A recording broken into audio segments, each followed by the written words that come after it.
Good morning, everybody. It is Saturday, and it's another episode of Hobby Hotline on the Bench Clear Media Network. My name is John Newman from Sports Card Nation, and I'm joined this morning by Adam, Heroes for Sale. Morning, Adam. Morning.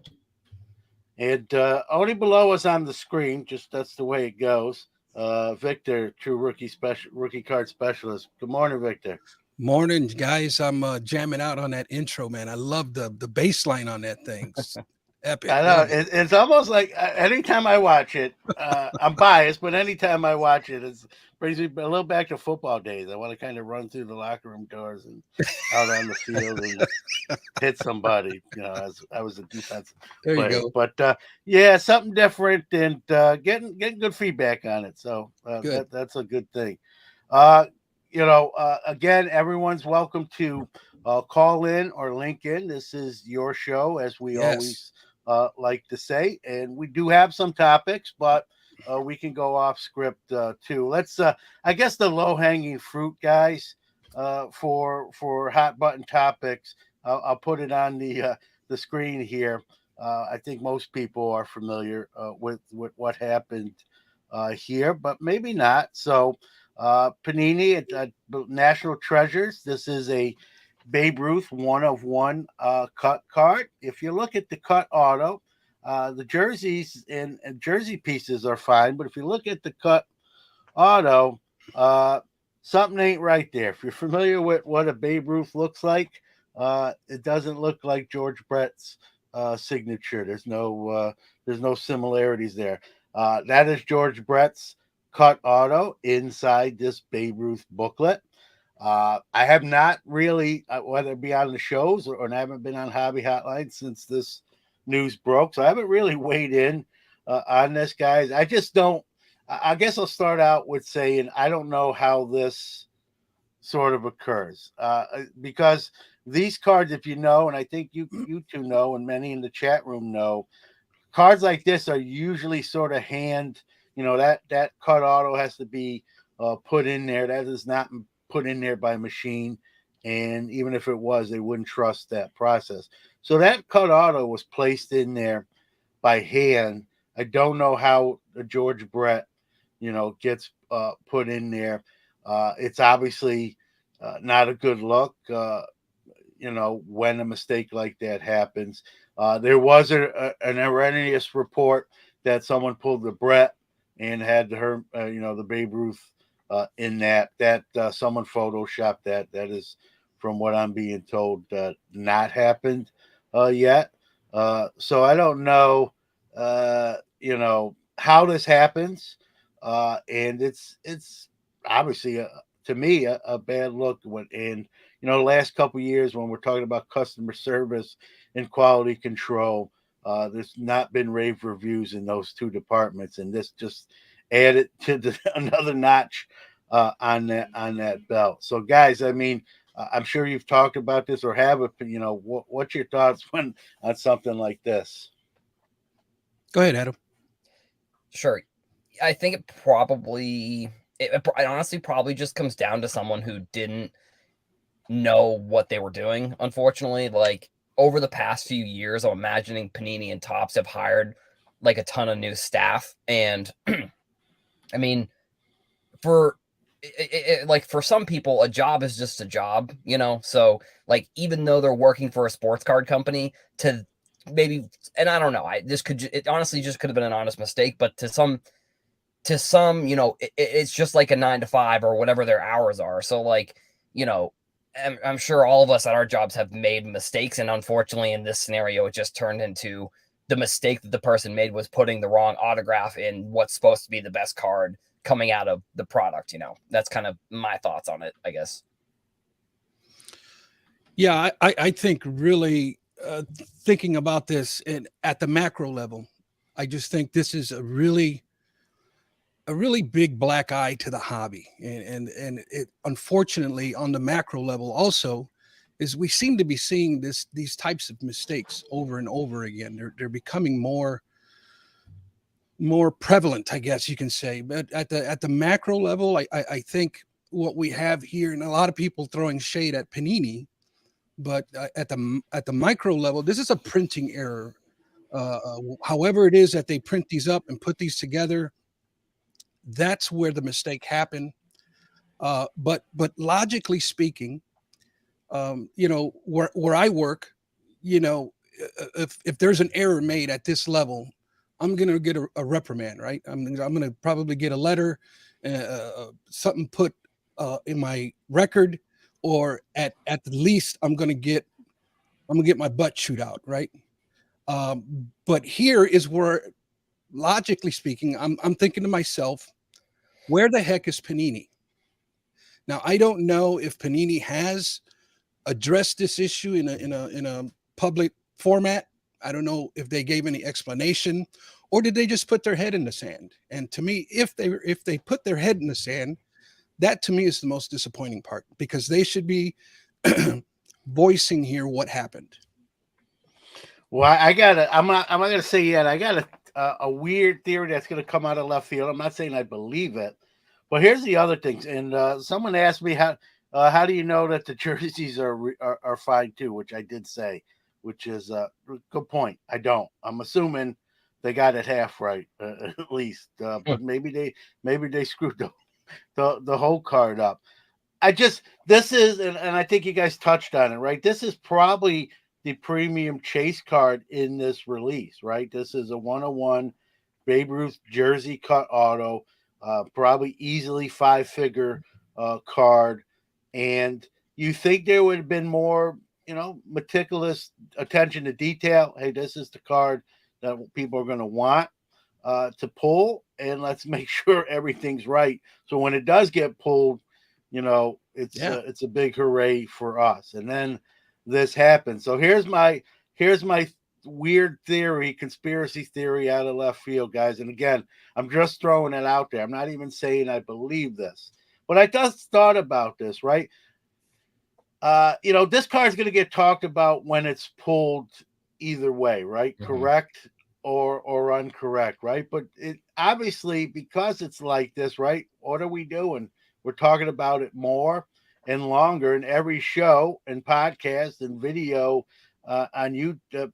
Content creator on YouTube is now talking about an error Babe Ruth cut auto card, where if this was the regular card, maybe half, it would got half as much attention. Still would have got attention. So any credence to maybe this was, it's goofy, like it's a bad look, like you said, Victor, it's a black eye, but could have this been intentionally just to get, people talk, they say there is no bad publicity if someone's talking about you, right? So could it be something like that? I don't think it's very bright.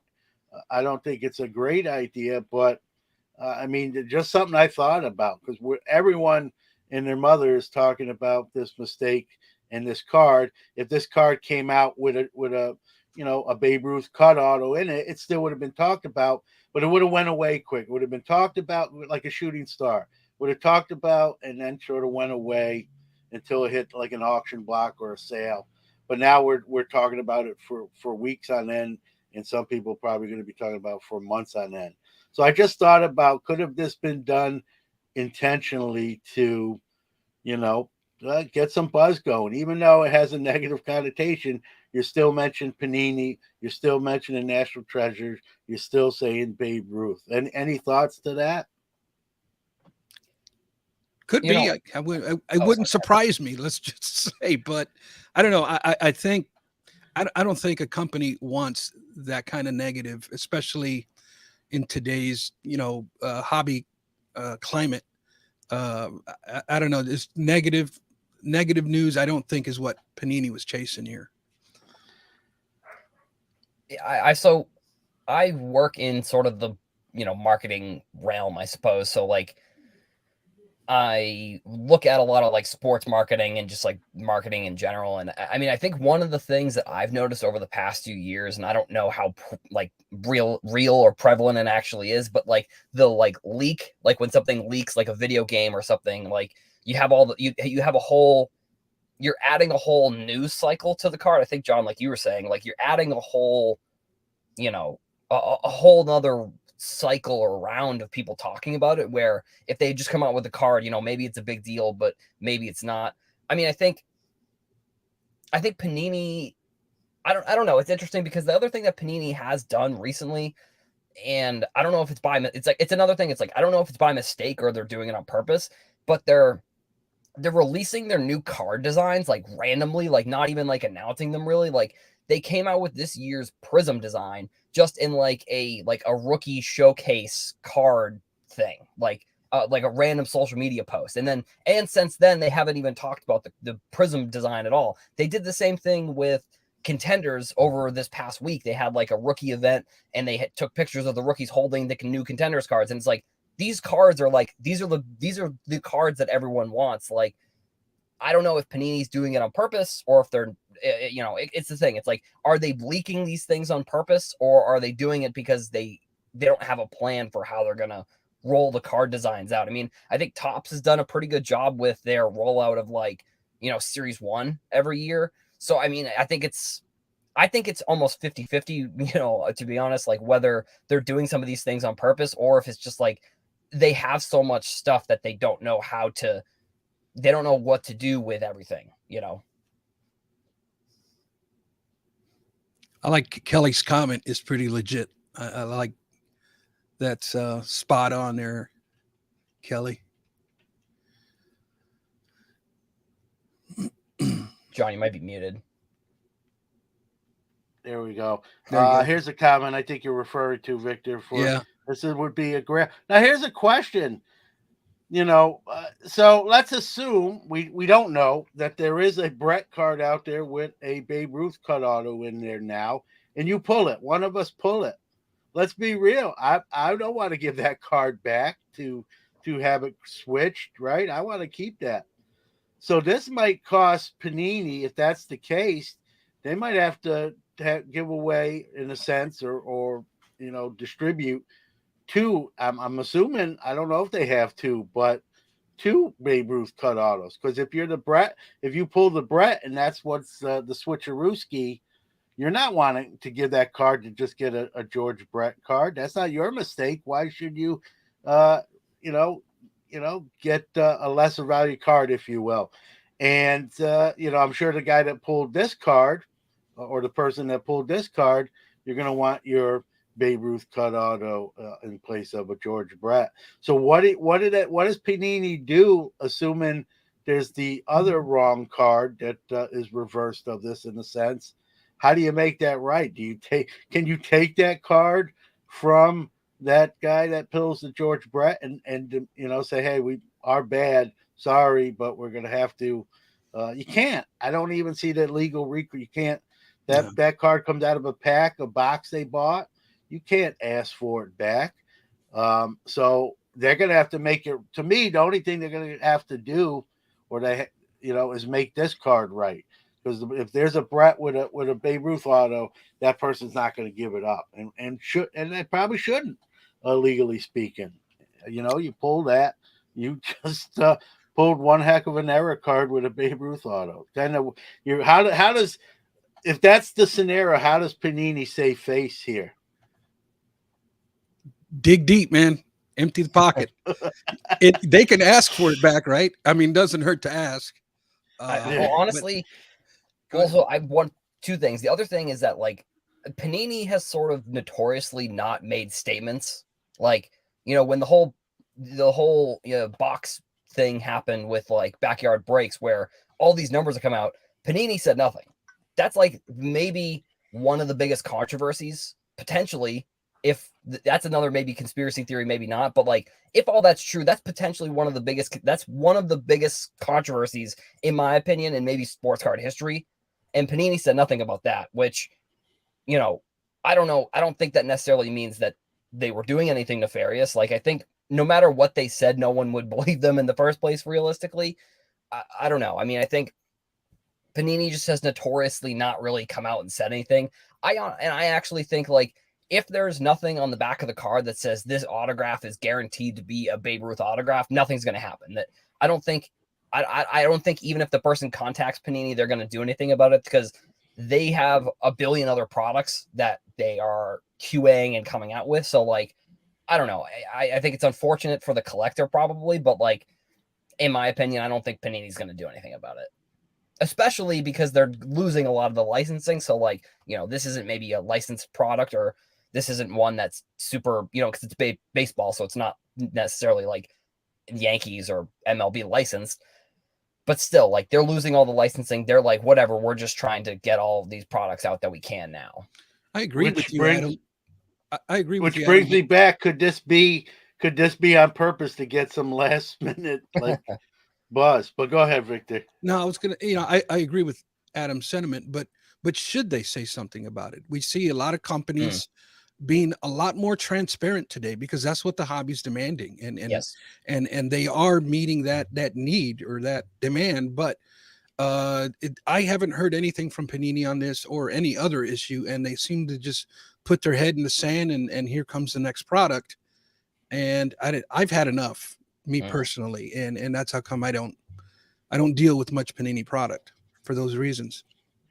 Well, I also just think with like the backyard breaks thing, for example, literally all Panini had to do was come out and say, we have nothing to do with how many of these cards that they're pulling.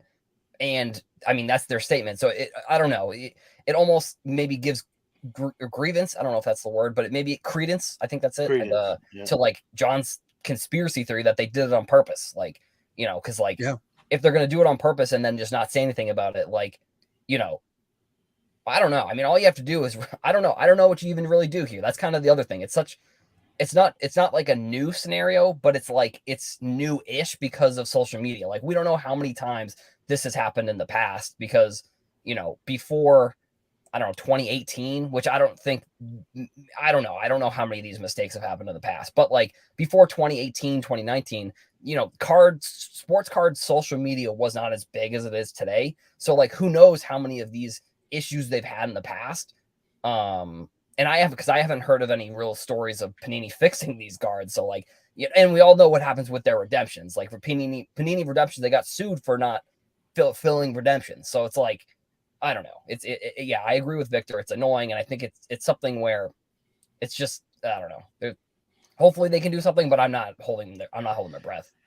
Now, if you pulled this card and they do what you predict they do, which is say, hey, sorry, it's a mistake, but there's nothing we can do about it, I would think you would probably sue. That person that pulled this card is going to want that Babe Ruth cut auto, to go along with these supposed. I think if that's what Panini does and kind of sits on their hands and says, it is what it is, I don't think that the collector goes away here. I think he lawyers up and says, I want my, what this 101 Babe Ruth card should have entailed with it, what it's supposed to be. Here's my question though, and maybe you guys will know, maybe somebody in the chat would know.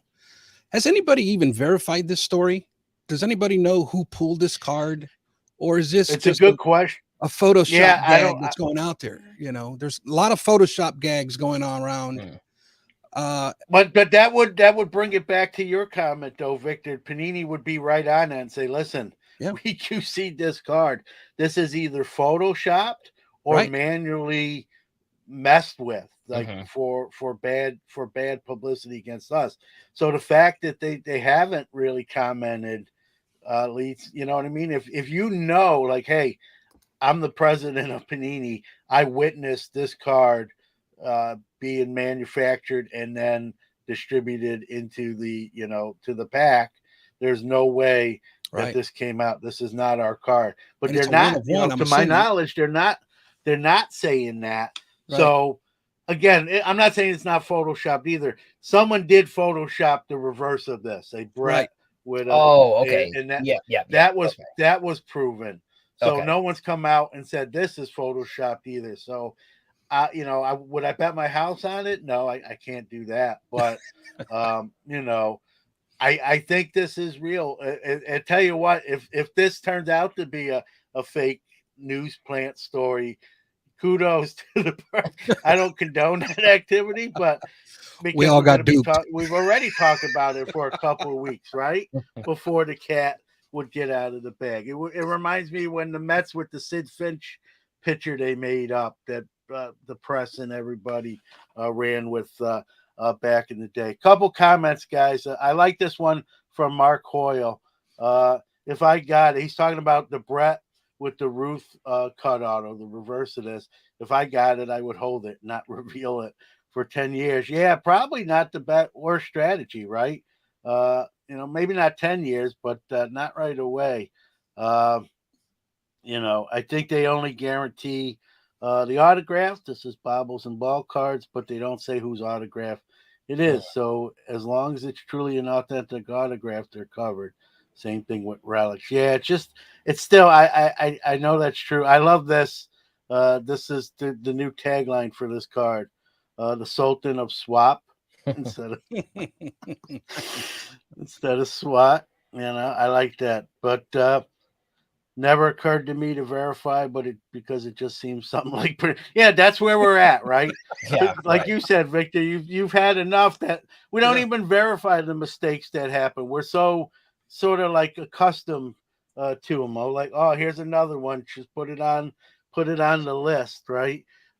It's kind of sad that we're at that point with QC and between redemptions and QC and mistakes and all sorts of things. So all right, guys, I don't know, we kind of beat this one to and I'm sure it'll come up again as different hosts weigh in. I just hadn't talked about this yet, and then I thought about, like I said, that theory, could have this been an intentional mistake to create the buzz we're seeing right now?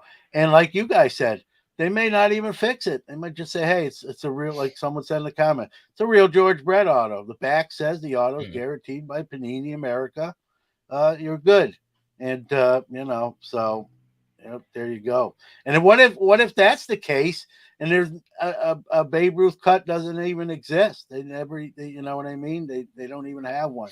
So there is no George Brett with a Babe Ruth, cut auto. So, I obviously I don't think we've heard the last of that story, but for today we're gonna move on to another topic, and we all love the Hall of Fame inductions. It's been kind of a quieter one in the baseball one. Fred McGriff got in with the Veterans Committee a few months back, and now we have Scott Rolen getting elected. A lot of people up in arms. They say, at one point he got 10% of the vote. And now he's a Hall of Famer. And a lot of arguments I hear, guys, is how do you go from someone that could only garner 10% to garnering enough? I think it's 75% to get in. I'm old enough to have watched Scott Rolen during his career.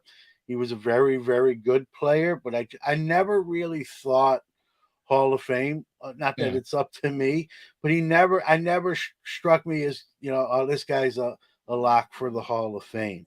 ESPN, I'm going to share this screen, guys, and then we can kind of talk about it. But ESPN did their 10 best third basemen of all time. And, he's not on it. So let's go through their top 10 real quick. Ron Santo, and I want to talk about Ron Santo because his numbers are actually better than Rolen's, at least comparatively, and he had to wait a long time to get in. To me, you look at the numbers, he's better, and he had to wait a long time. Got Edgar Martinez. You might want to say he's more of a DH, but he did play some third base. Adrian Beltre, I don't think anyone would argue there. Paul Molitor, same thing. Wade Boggs, and now we're going to get into what I call like the no-brainers, right? Brooks Robinson, he might be too low on this list at 5 guys. Chipper Jones, number 4. Then we got Eddie Matthews, very underrated, played in the shadow of many, greats, Mays, Mantle, that sort of thing. So he didn't get a lot of shine. Aaron, obviously, his own teammate. George Brett, number 2. We just talked about him. He's going to be the topic of the show. And then most people's number 1's Mike Schmidt.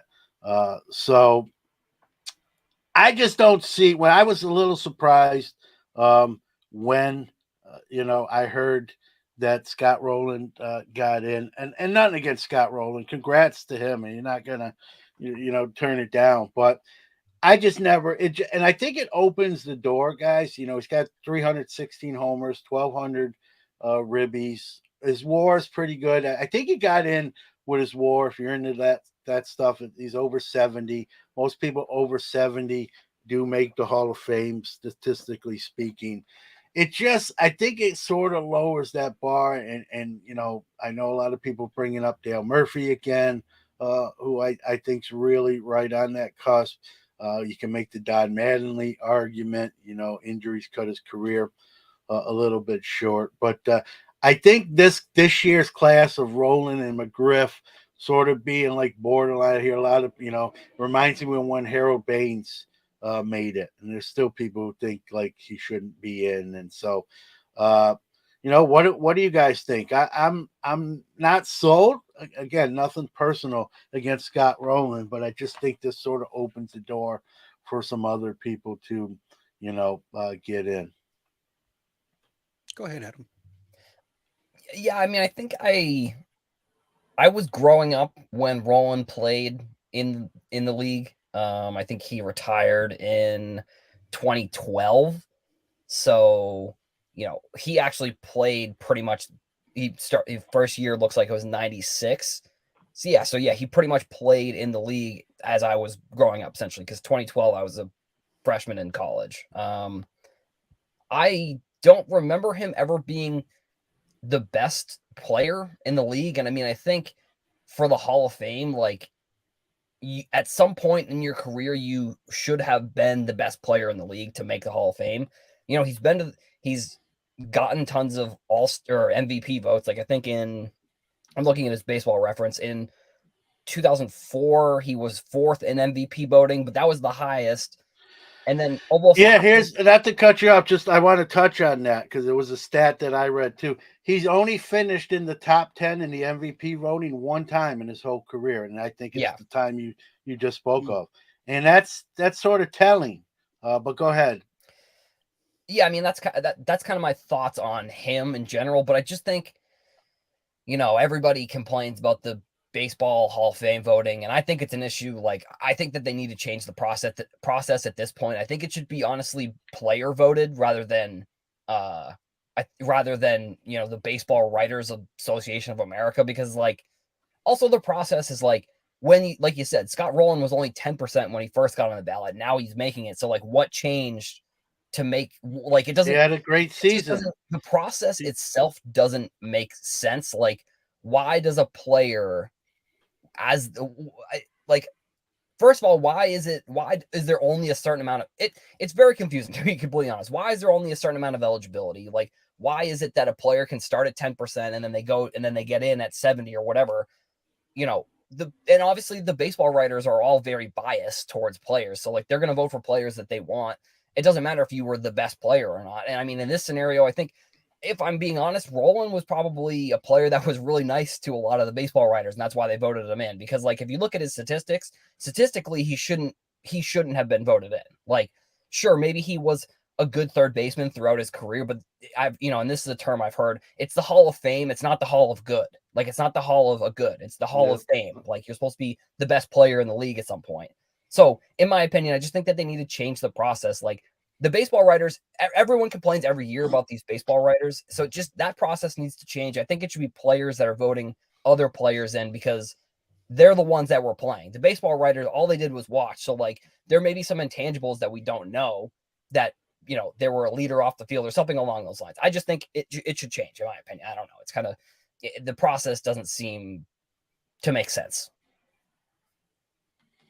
Yeah, I think, man, I'm torn with Scott only because, I live in Northwest Indiana, and Rolen was born in Evansville, Indiana, and he grew up in Jasper County, which is about a 55-minute drive for me. So he's kind of a homer for me, and I've watched his career almost in its entirety, and I can say that I can kind of agree. I think there should be at least, at least one MVP year that you had, But what I've really seen, because I watch a lot of MLB Network, and I really think that, and I think, Adam, you touched on it a little bit, was his relationship with the Baseball Writers Association. I know Brian Kenny started his campaign for Scott Rowland about 5 years ago. And every year, Brian Kenny is pulling for Scott Rowland. And I think his level of influence with the other baseball writers, and they've had complete episodes on why Scott Rowland should be, in the Hall of Fame. And so when you get that kind of attention in that kind of platform, well, you're going to sway the votes of other people. And so a little bit of politics, I think, is really the real reason why Scott Rowland got in. I will say this in his defense. Now, I wouldn't have voted for him, but I think a lot of people point to the 7 gold gloves. I don't think you should necessarily get in just on the defensive side, although we can make an argument. That's why Ozzie Smith's a Hall of Famer. But I think Ozzie Smith takes the defensive side to like a whole nother level. I just think he's arguably the best defensive shortstop of all time, and it's hard to like not put him in. He wasn't a big guy that's going to jack home runs, so he had to do it with his glove and stealing bases and small ball. And I don't think anyone will really argue that Ozzie Smith's not a Hall of Famer. So, defense has to come into play in some capacity. I think it really did here, guys, because he has 7 of those gold gloves. Only one top 10 MVP. I think that people who voted for him are going to point. That's the first stat, or one of the first stats they're going to point to at why they voted for Scott. Someone else put, WAR appears. I kind of talked about to modern voters. He's number 10 this for is third huge. baseman. So, yeah. So when I showed that list of ESPN's top third basemen of all time, he wasn't on that, but he is in the top 10 if you take the WAR stat. And that's what they follow, John. That's the template that they use nowadays. Yeah, well, that's the thing, and I think Adam touched on this too, Victor. They're just all over the board, right? Like Fred McGriff's been eligible for the Hall of Fame for a long time. I know a lot of people, took exception to him getting in, but again, another nice guy, right? Anyone that talks about Fred McGriff will tell you what a nice guy he was, not only to press, but his teammates. And so we're kind of getting into, it's almost becoming sort of the Hall of Nice Guys who were pretty good players rather than, the Hall of Fame. And I don't want to take it, this is their moment, and, congratulations to them. But we're going to have these debates anytime there's a Hall of Fame sort of election or vote. And I know Kevin Jones put, when they intentionally keep out 20 years of the best players, you're going to get these third tier type of guys. Exactly. His point is, with the steroid era guys not getting enough votes to get in, it's so that bar goes lower. Carlos Beltran in this voting got around 50%. I can make an argument. He was a great 5-tool player. Maybe not the greatest personality. Then we all know what happened with the Astros stuff. That might come into play. But I think eventually he kind of gets in too if he's at 50%. But when these guys get in, Kevin Jones referred to them as third-tier players, third-tier players. That's where I say that bar gets lower, right? That's where people compare. When Harold Baines got in, people said, man, no way he should be in. And then that lowers the bar. And, I remember, I can even go back further. Phil Rizzuto, many will argue if he wasn't a Yankee, he'd not be in the Hall of Fame. He just got so many rings. But great personality, obviously, too, that he was. So, we'll always have these discussions. I just, and it's interesting when you watch these players that are starting to get in now, where you remember their career directly. And when watching Rolen, and even in person at games I went to, and on TV, and being a fantasy baseball guy for double-digit years, he never struck me as like, this guy's a lock for the Hall. I just thought he was a very, very good player who would, put a great season together, a really great, But again, one top 10 MVP voting finish. So I just think, I don't know. I live very close to the Hall of Fame, an hour 10 away. So I definitely, and being a baseball guy, I keep tabs on it. I don't know. We're always going to have these debates, but it is what it is. Any before we move on to the next, anyone want anything to close there? Yeah, to me, man, it's I love Kevin Jones made a very astute comment, but I just think they've got to do something with these steroid era guys. We've got to bring closure so that we can move on and stop sticking your head in the sand and not wanting to deal with it for whatever reason. We got to we got to deal with it. We got an issue on the table, and I think we got to deal with it, whether it be an asterisk or whatever you want to put on it. But we got to bring closure here to that. Adam, anything off of that, or? Yeah, I mean, I think the steroid guys should get in the Hall of Fame. Like, I don't know, it's a very controversial hot topic for the baseball writers because, like, the baseball was dying before the Mark McGwire, Sammy Sosa home run race, and so these baseball writers wouldn't have had a job if baseball goes away, which I don't think it necessarily would have gone away, but the baseball writers became writers that were able to vote for the Hall of Fame because of that era. So it's to me, it just doesn't make any sense. How, like I said, the process of how they get voted in needs to change because the baseball writers are going to be biased, and it's at what point do we look at the Hall of Fame and does it almost not matter? That's sort of where I almost think we might be, because it's Mark McGwire, Sammy Sosa, Barry Bonds. Those are three of the most iconic baseball players of all time, and to say that they're not Hall of Famers, I don't know. I mean, obviously steroids weren't legal back then, but it's they didn't. I mean, they may have got in trouble for it at some point, but it's just they were the best. I don't know what else you want me. I don't know what else there is to say, really. They were just three of the best players of all time, and they're not in the Hall of Fame, so it almost makes the whole thing seem a little bit watered down, not valid, in my opinion. Yeah, great comment to me from Brendan O'Melia here. He says Hall of Fame players are now keeping the steroid users out. Their own peers view them as cheaters. They're just not going to get in.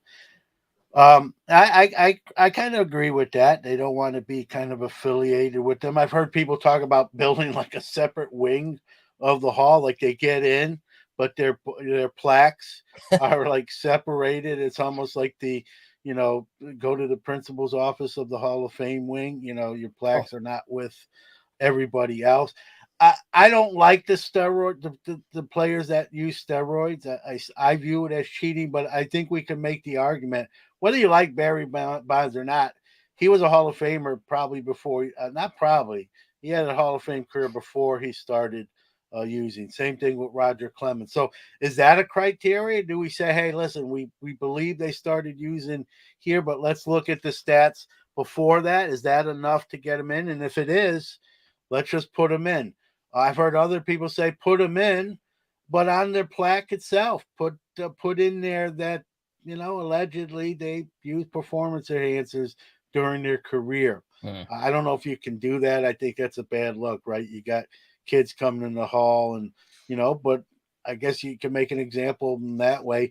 I don't think a guy's going to hold up his plaque and making it with that on it, right? He's not going to be proud of that. Might be some people who don't show up to their own induction if on their plaque it says use performance enhancers during their career. So there's just a Pandora's box of with this Hall of Fame, who gets in, how do you do it, why this person should be in and why this person shouldn't. But I love Stuke's baseball card and curiosities. Love the name, by the way. But I love his comment there. There's an option.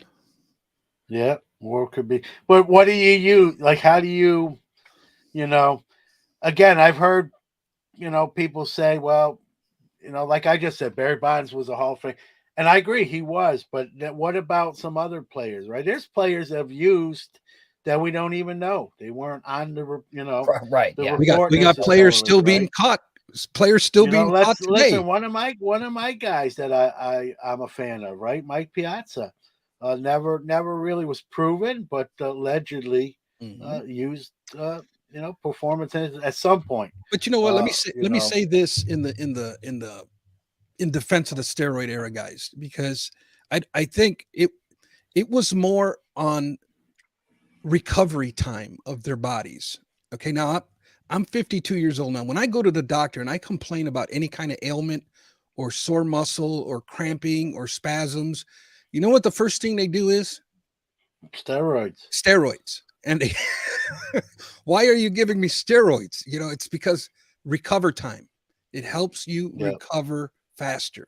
And I think that's where medical science is really, and I don't know if it was more cheating to hit longer home runs or whatever, but I think it was more on the recovery of their bodies, the expectations of workouts, that the conditioning of players was changing back then. I know in the 80s compared to the 50s and 60s, these ball players today need to be athletic machines. And so steroids helps in that recovery time.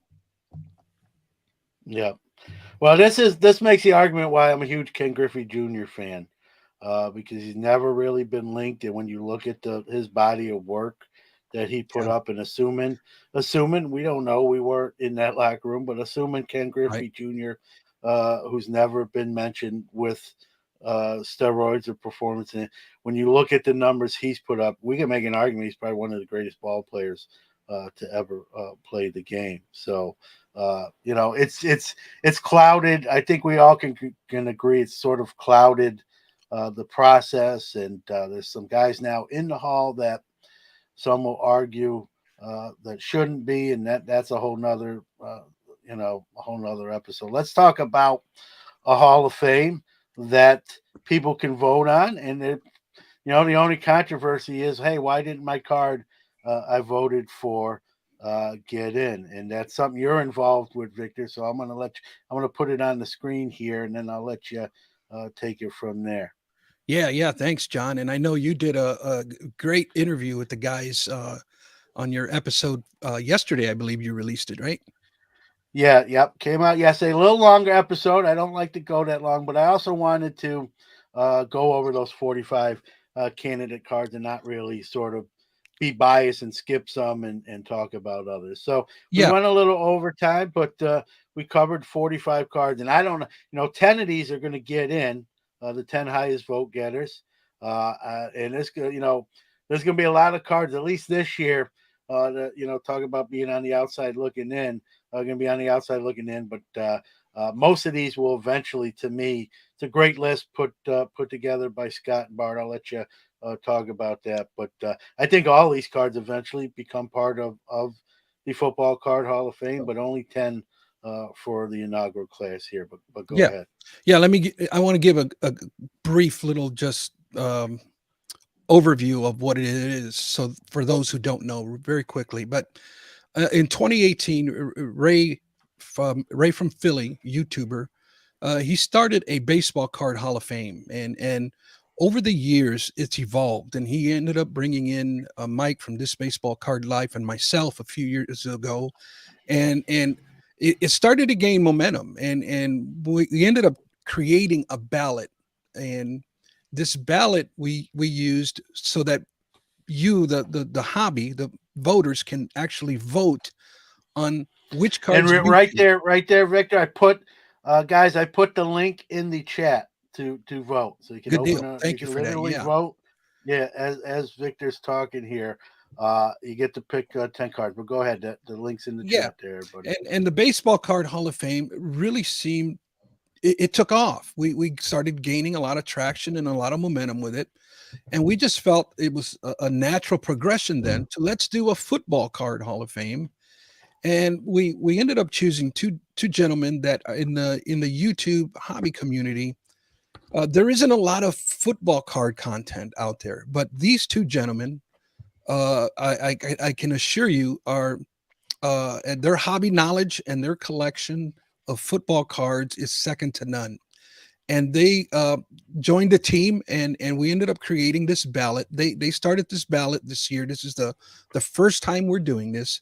It's a 45 card ballot, and you get to choose 10 cards from that in the first Football Card Hall of Fame. And I want to invite everybody to join in on that.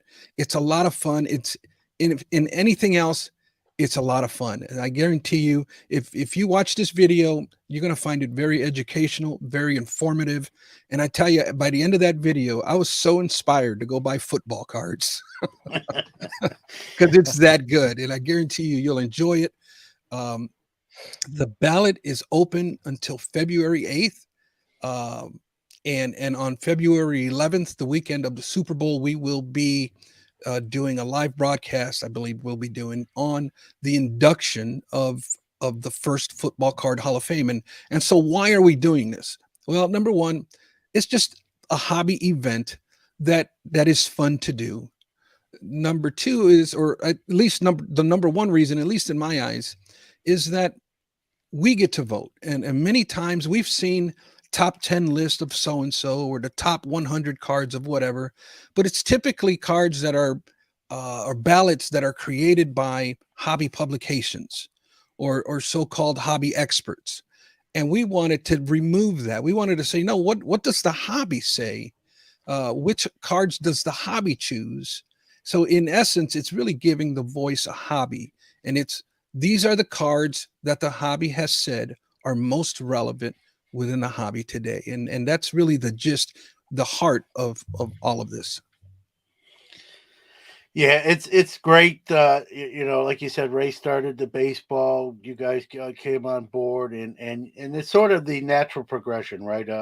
In talking to Ray, and you talk to me more than I do. Obviously, I think we're going to see basketball and hockey soon to follow, and who knows after that? Maybe I'm a boxing card fan, so I like to see eventually, right? Maybe some people are going to argue, hey, how about a non-sports a Hall of Fame or a miscellaneous card, soccer and just other kind of other sports that do have cards. And it's just, people think it's easy to do. A lot of work goes into this, Victor, as you know, and to compile these lists. 10 cards are going to get in. We went through 45. I kept saying this is a no-brainer. This is a no-brainer. I think I had like 20 no-brainers, but only 10. So going to be 10 no-brainers, in my opinion, that won't get in this year.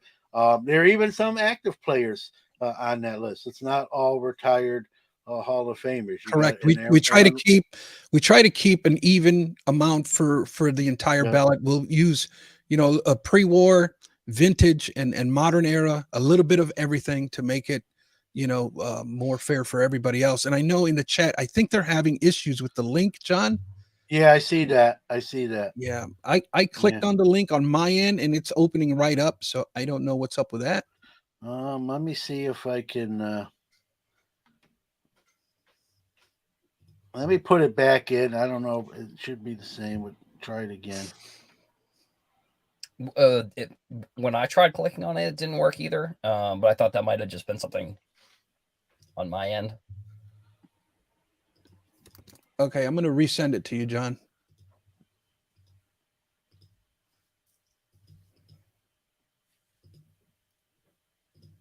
Try that. Sorry about this, folks. Little hiccup. We get it, though.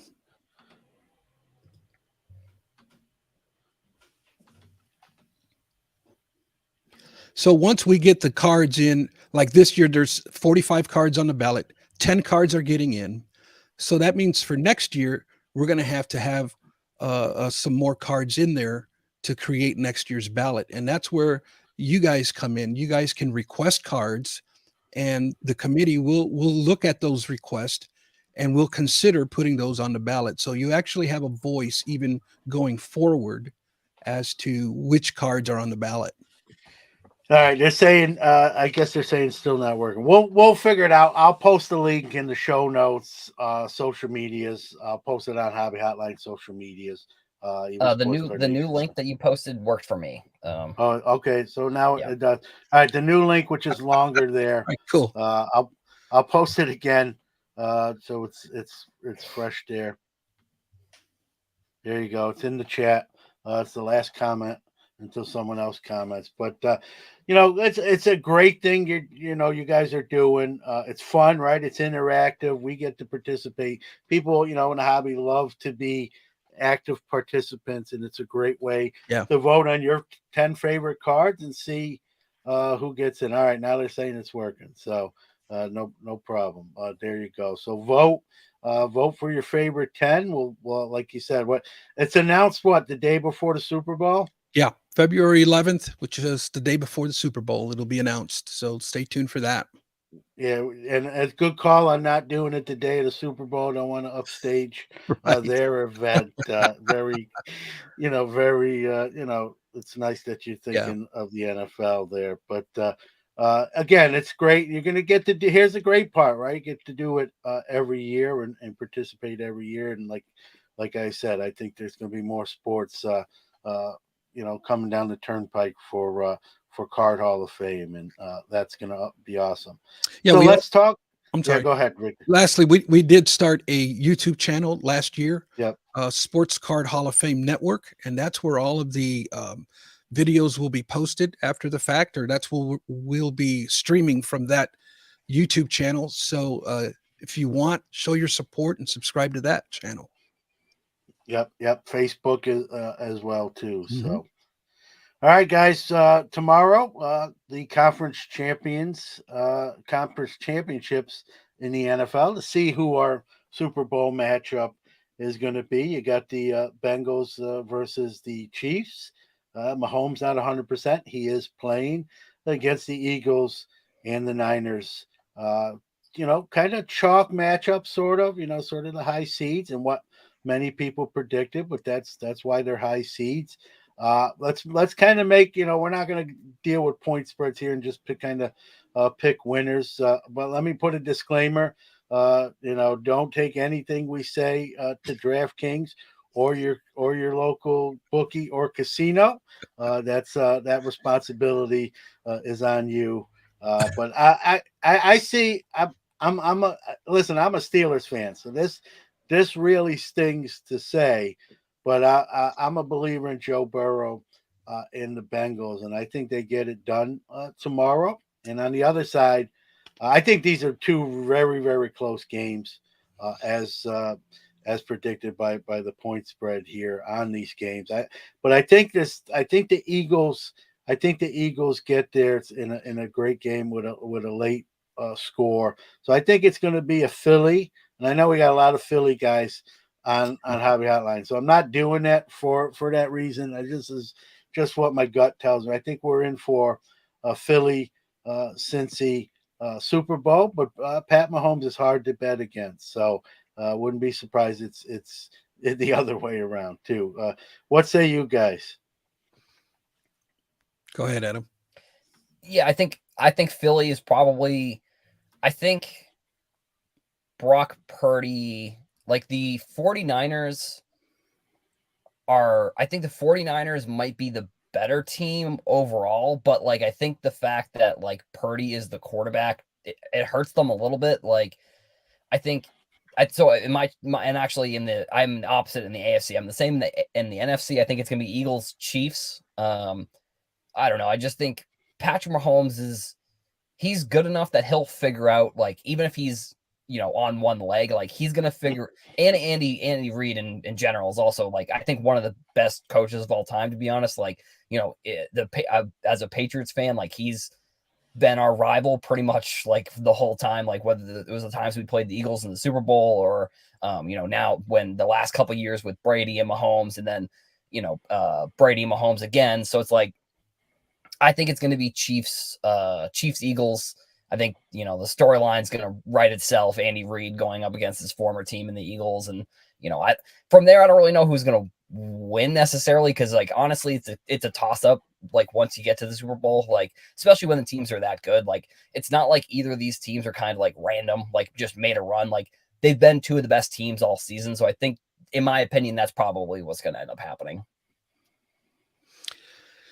Man, that Joe Cool is a cool cat, and I think this is a rematch from last year. Yep. I think there's a sting from last year still lingering with Joe Cool. I think Mahomes is not at 100%, and for those reasons, I'm going with Cincinnati on that one. The other one, the 49ers, I don't know. It's tough to, the number one defense in the league. When it comes down to these kind of games, it's all about defense. But the 49ers defense did not impress me last week. And also, I don't know, I think Purdy, I think the defenses are starting to figure him out. He showed some kinks in the armor last week, and I'm going with Philadelphia on that game. Yeah, I think we're going to get two great games. I probably just jinxed it. We'll probably get two blowouts now. No, I don't see two blowouts here. These teams are too good at this point. I kind of agree with some of the Purdy sentiment, some of what you said.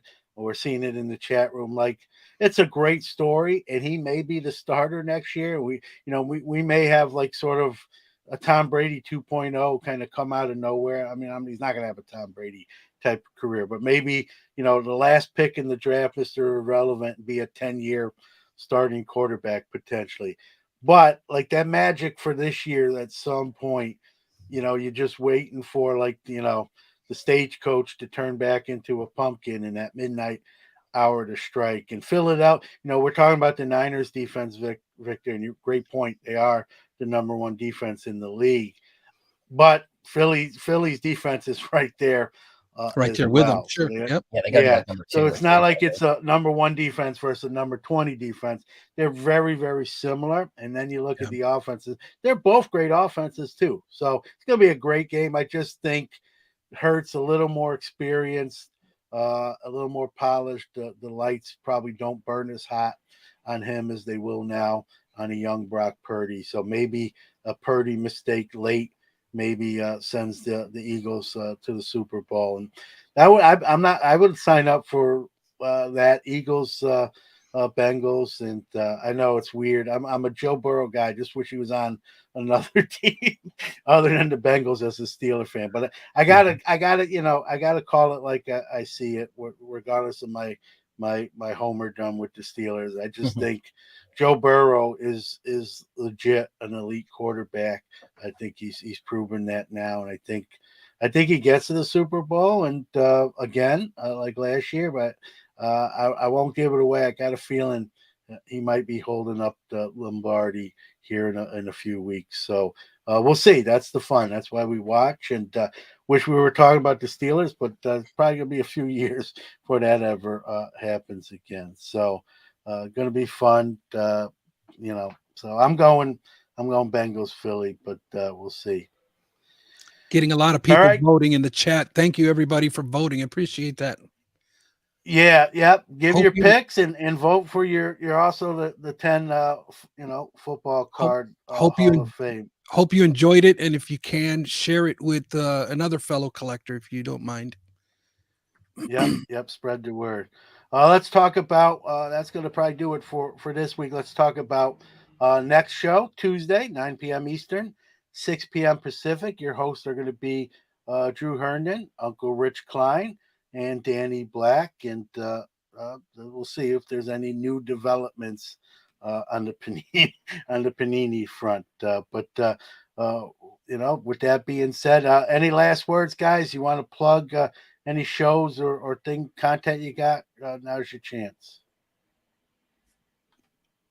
I do not, John. I got nothing going on.